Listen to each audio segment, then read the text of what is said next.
ये कम्युनिस्टों की सरकार, और ये कम्युनिस्टों की सरकार नहीं थी, ये कांग्रेस और कम्युनिस्टों का घालमेल था, घालमेल। अंदर से दोस्ती, ऊपर से नूरा कुश्ती।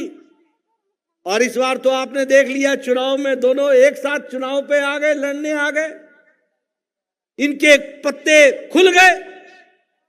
ये सत्ता के भूखे लोग, ये सत्ता के को पाने के लिए हर तरीके के हथकंडे अपनाने वाले लोग, इन्होंने त्रिपुरा को एक तरीके से खून से सनी हुई जमीन बना दिया था। आए दिन बलात्कार, आए दिन मर्डर, पॉलिटिकल वेंडेटा।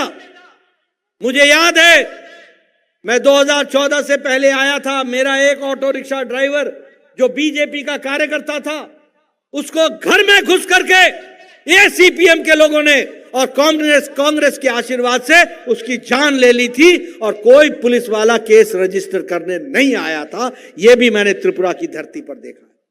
मैं ठीक बोल रहा हूं? मैं सही बोल रहा हूं? यह त्रिपुरा हमने देखा है।